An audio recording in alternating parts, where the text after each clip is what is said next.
Alcaraz has one goal before Wimbledon, to be the top seed. After triumphing at Roland Garros with his fifth Grand Slam title, Carlos Alcaraz has kept the Queen's tournament on his roadmap for next week, before making his debut at Wimbledon, which kicks off on June 30th.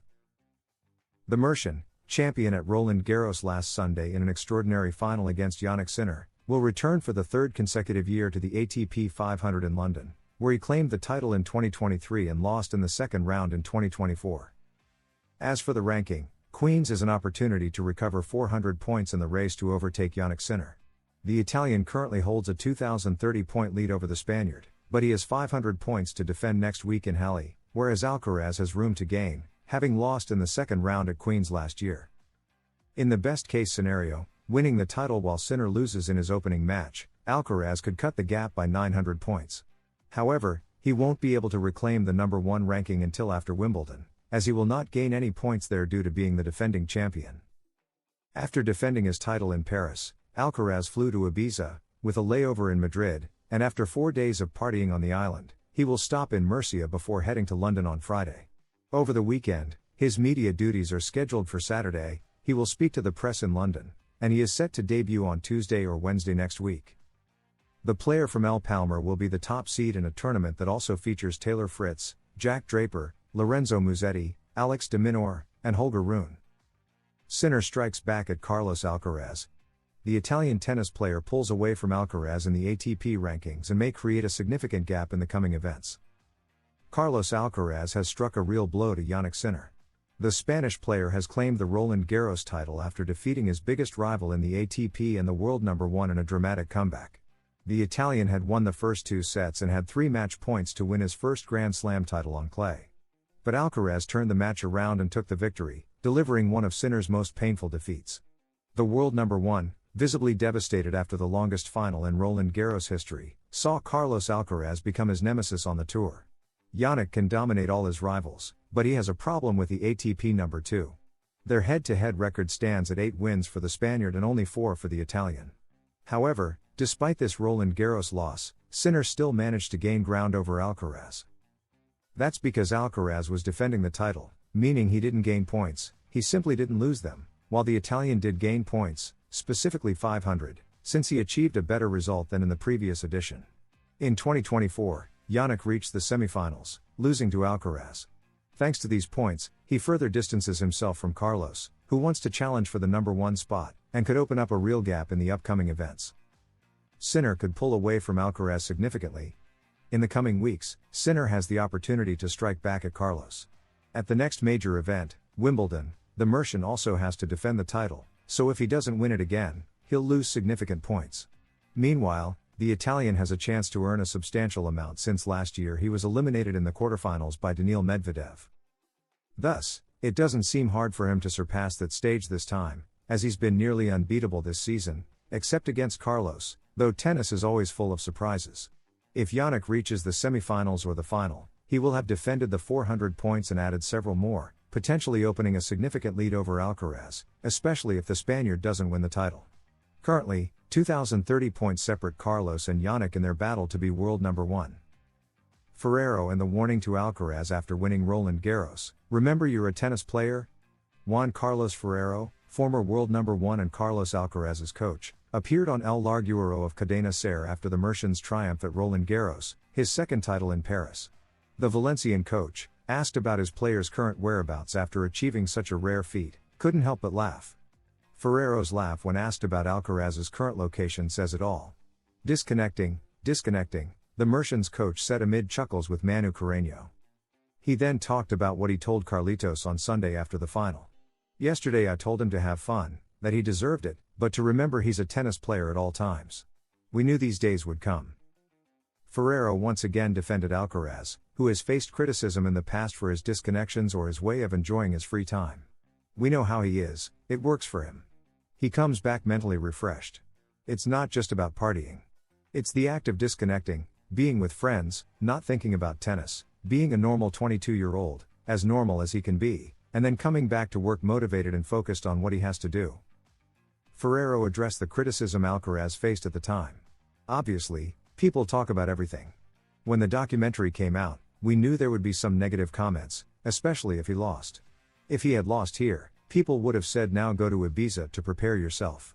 He also discussed Alcaraz's training, aligned with the demands of the ATP Tour. We don't train with high volume. If the training session lasts 2 hours, it must be of absolute quality. That improves you more than 4 hours of frustration, hitting 1,000 balls poorly. I've always believed in that approach. Especially due to the demands of the tour. Training habits have changed. I used to train a lot more. Double sessions, and back then Masters 1000 and ATP 500 matches were best of 5 sets, so we had heavy wear and tear. Once I saw that Carlos has the quality to arrive well prepared at tournaments, I opted for quality over quantity. Alcaraz responds to critics, I like to party. But tennis comes first. The crowd at Philippe Chatrier is trapped in a never-ending déjà vu. From Rafa Nadal, the outgoing king, to Carlos Alcaraz, the incoming prince. The Mercian's victory in Paris was authoritative, against his main rival, and in their first Grand Slam final. With this win, he secured his second Roland Garros and is now the second Spanish player with the most Musketeers Cups. This has been the most exciting match I've played so far, no doubt.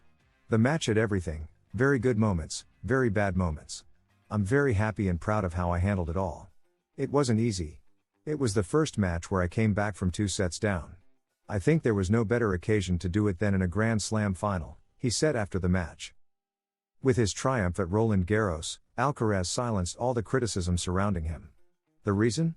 His documentary, released before the Mutua Madrid Open, showed him as he truly is.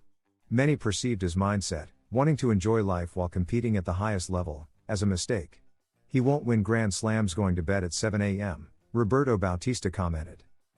His victory on Philippe Chatrier highlights the work done by the Mercian and his entire team to achieve glory. I think it wasn't well understood, the Mercian said regarding his documentary. I like to go out and party, like any 21 or 22-year-old. But I put tennis first, I'm a professional, Carlitos concluded, his victory in Paris giving weight to his words. Alcaraz has gotten into Sinner's head. Not only because of yesterday's match, just look at the Italian's recent record. Out of his last 35 matches, he's won 32 and lost only 3. All 3 defeats were against Alcaraz. The 2 most recent ones on clay, Rome and Roland Garros finals, and the third on the hard court in Beijing. The streak continues to favor the Spaniard. 5 out of the last 5 meetings have gone to Alcaraz.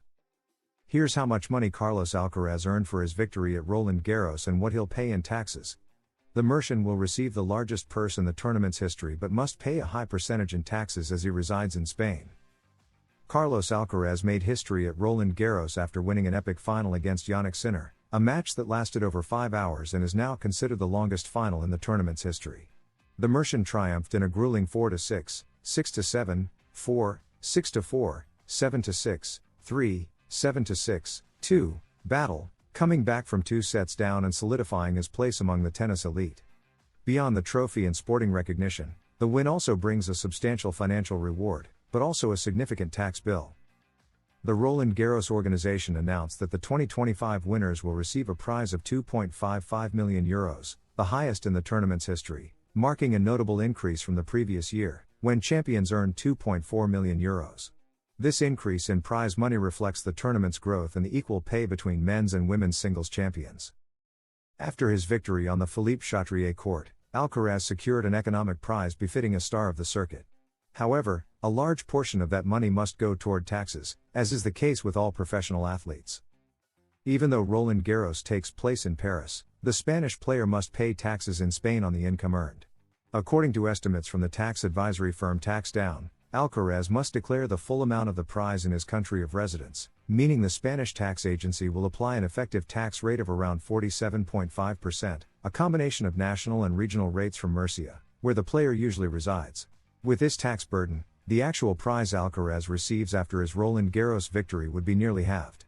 In concrete terms, if experts already estimated that nearly half of the €985,030 earned in Rome by the Mercian went to taxes, the outlook in Paris is similar but on a larger scale.